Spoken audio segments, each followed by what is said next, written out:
Hello students, इस video में हम जानेंगे consumer equilibrium indifference curve analysis के बारे में।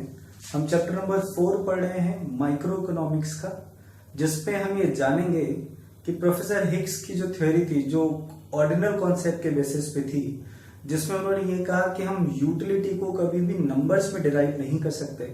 हाँ, हम ये जरूर कर सकते हैं कि हम लेस देन या मोर देन में एक्सप्लेन कर दें कि इस प्रोडक्ट से मुझे ज्यादा सेटिस्फेक्शन मिला और इस प्रोडक्ट से कम। X मुझे ज्यादा सेटिस्फाई करता है, Y थोड़ा सा कम। या फिर हम रैंक के बेसिस पे किसी भी प्रोडक्ट से मिलने वाली यूटिलिटी को मेजर करें या फिर हम उसको डिफाइन करने की कोशिश करें। तो वही थ्योरी है इंडिफरेंस कर्व एनालिसिस की। आइए अब इसका जो सेकंड टॉपिक है इसके बारे में हम जानते हैं, जिसपे हम indifference set and indifference curve के बारे में जानेंगे।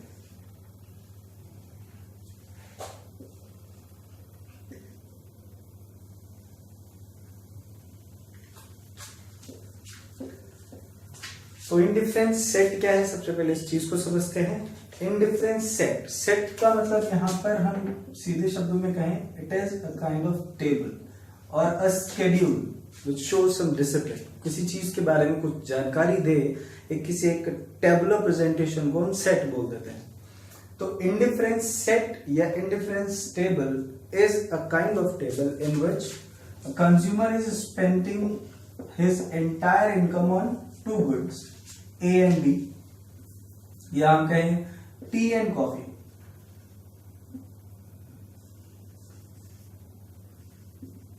तो हमारे कंज्यूमर की जो खर्च करने का तरीका है, प्रोफेसर हिग्स ने अपनी थ्योरी में कुछ अजम्पशंस दिए हैं। जो सेकंड टॉपिक है इस चैप्टर का, assumptions related to IC analysis, जिसमें आपने ये पढ़ा है कि कंज्यूमर अपनी इनकम को, पूरी इनकम को दो सब्स्टिट्यूट गुड्स पे खर्च करेगा। ऐसे गुड्स जो एक दूसरे को रिप्लेस कर सके, एक दूसरे की जगह पे यूज हो सके। तो हम ये मान ले रहे हैं tea and coffee are substitute goods. हम चाय की जगह कॉफी पी सकते हैं, कॉफी की जगह चाय पी सकते हैं। तो यहां पर इनकी यूनिट्स का जो कंजम्पशन है, हम वो देखते हैं कितना होगा। तो कॉम्बिनेशन ए मान ले रहा हूं 2 10 का है, कॉम्बिनेशन बी में 3 8 का हो गया, कॉम्बिनेशन सी 5 7 का हो गया, और कॉम्बिनेशन डी 8 5 का हो गया। तो यहां पर कुछ अलग अलग कॉम्बिनेशंस आप देख रहे हैं, point combination A, combination B, combination C and combination D. These are the combinations जो कंज्यूमर ने अपनी प्रेफरेंस के हिसाब से खुद से चूज किए हैं। ये आपने अजम्पशंस पॉइंट नंबर 4 में पढ़ा है। That consumers preferences are well defined. Consumer हमारा पहले से ही जानता है कि उसे कितना सामान खरीदना है और उससे कितना सामान खरीदने से, किस प्रोडक्ट की कितनी क्वांटिटी खरीदने से उसे टोटल या मैक्सिमम सेटिस्फेक्शन मिलेगा। प्रोफेसर हिग्स के हिसाब से हमारा कंज्यूमर बहुत इंटेलिजेंट है, समझदार है। अगर वो मार्केट जा रहा है और पैसे खर्च कर रहा है तो वो बेवकूफी नहीं करता। कंज्यूमर अगर पैसा खर्च कर रहा है तो वो अपने टोटल सेटिस्फेक्शन और मैक्सिमम सेटिस्फेक्शन पॉइंट को पहले ही अचीव कर चुका होता है। आप खुद सोचिए, अगर आप एक कंज्यूमर हैं और आप मार्केट जा रहे हैं और आप सामान खरीद रहे हैं, आपके पास जितना पैसा होता है पहले से प्लान करके जाते हैं कि मुझे इतनी क्वांटिटी खरीदनी है और मेरे पास इतना पैसा होना चाहिए। आप पहले से उतना पैसा लेके जाते हैं, मार्केट के प्राइसेस के हिसाब से वो पैसा आपकी जेब में होता है और आप जाते हैं बाजार में, उतनी क्वांटिटी खरीदते हैं गुड्स की और घर आ जाते हैं। तो क्या आप मैक्सिमम सेटिस्फेक्शन पॉइंट पे नहीं होते? ऑफ कोर्स होते हैं। हर एक कंज्यूमर समझदारी से काम करता है। ये 5वां अजम्पशन है that consumer, all the consumers are rational. हमारा जो कंज्यूमर है वो रेशनल है, वो चीजों को समझता है, एनालाइज करता है, इंटरप्रेट करता है, उसके बाद कुछ एफिशिएंट डिसीजन लेता है जिसमें वो अपना सेटिस्फेक्शन हमेशा मैक्सिमम लेवल तक ले जाने की कोशिश करता है। तो हम यहाँ पर इसी पॉइंट की बात कर रहे हैं कि कंज्यूमर ने मान लिया ए पॉइंट चूज किया, ए कॉम्बिनेशन चूज किया जहां पर उसने टी की 2 यूनिट कंज्यूम करी और कॉफी की 10 यूनिट। तो इस कॉम्बिनेशन में कंज्यूमर ने अपने मैक्सिमम सेटिस्फेक्शन को पहले से ही भांप लिया होगा। कंज्यूमर मान लिया पूरी फैमिली लेके गया है किसी एक होटल, किसी एक रेस्टोरेंट में, तो उसके घर में से 2 मेंबर ऐसे हैं जो चाय पीते हैं, 10 मेंबर ऐसे जो कॉफी पीते हैं। तो ऑफकोर्स वो 2 और 10 का ही कॉम्बिनेशन चूज करेगा ना। वो यही कहेगा कि हाँ भाई 10 कॉफी चाहिए और 2 चाय चाहिए, ऐसा तो नहीं है वो 10 चाय चूज करे और 2 कॉफी, उसे पता है कि उसको मैक्सिमम सेटिस्फेक्शन कहाँ मिलेगा। तो वही सेम फंडा यहाँ पर हम यूज कर रहे हैं। कंज्यूमर जब भी खर्च कर रहा है हर बार वो अपने मैक्सिमम सेटिस्फेक्शन को ध्यान में रख रहा है। तो हम चाहे कॉम्बिनेशन ए कहें, बी कहें, सी कहें या डी कहें, कंज्यूमर ने अपनी इनकम किसी भी तरीके से खर्च करी, उसने अपना मैक्सिमम सेटिस्फेक्शन पॉइंट पहले ही डिसाइड कर लिया है।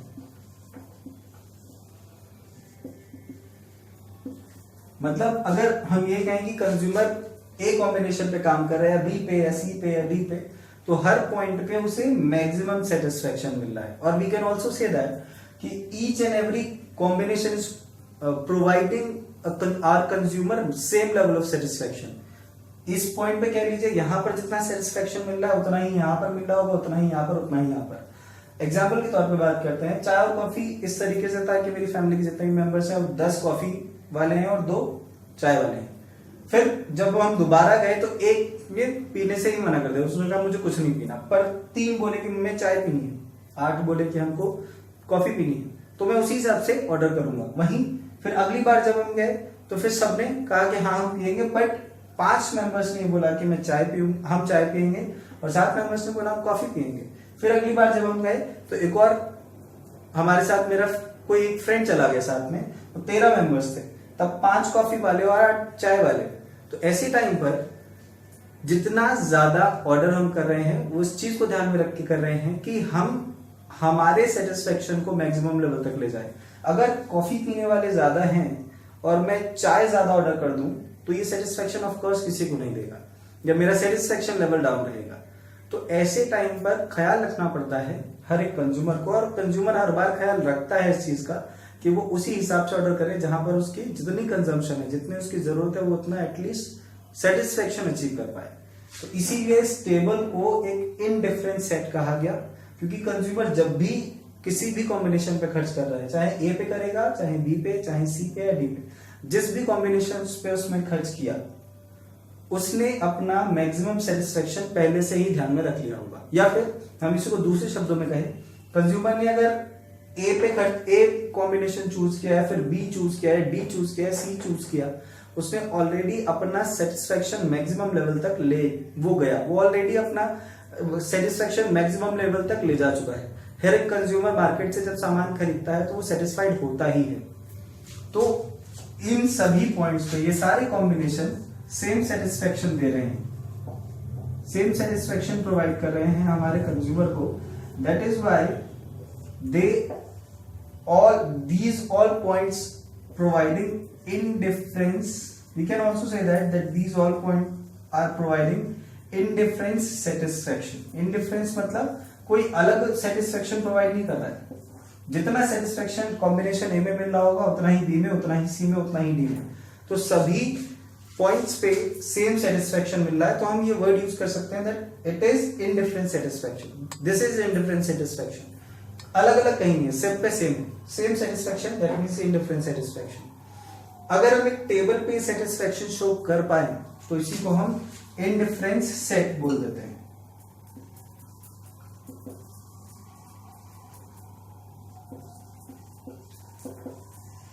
मैंने आपको बताया that set should be refers to a table. तो एक टेबल पे अगर मैं इस तरीके से कॉम्बिनेशन दिखाऊं, डिफरेंट पॉसिबल कॉम्बिनेशंस दिखाऊं, ये तो मैंने अपनी मर्जी के हिसाब से कॉम्बिनेशंस बना दिए, और भी अलग हो सकते हैं। कंज्यूमर हो सकता है एक चाय खरीदे और 12 कॉफी खरीदे, हो सकता है, कुछ भी हो सकता है। कंज्यूमर अपनी प्रेफरेंसेस के हिसाब से सामान खरीदता है, मैंने तो अपने दिमाग से जो भी मुझे लगा सही मैंने लिख दिया। तो कंज्यूमर जब भी सामान खरीदता है वो अपने मैक्सिमम सेटिस्फेक्शन लेवल को अचीव करता ही है, और जब वो इस पॉइंट को अचीव कर रहा है तो हम यहाँ पर हर एक पॉइंट पे मिलने वाले सेटिस्फेक्शन की बात कर रहे हैं जो इक्वल है। जितना सेटिस्फेक्शन पॉइंट ए पे है उतना ही बी पे, उतना ही सी पे, उतना ही डी पे है। That is why it is known as indifference set. Set is a table which shows different possible combination of two goods, which provides our consumers same level of satisfaction. ये indifference set के proper definition बनती है। अब यही table अगर मैं एक graph पे प्लॉट कर दूं, अगर यही एग्जैक्टली टेबल एक ग्राफ पे प्लॉट किया जाए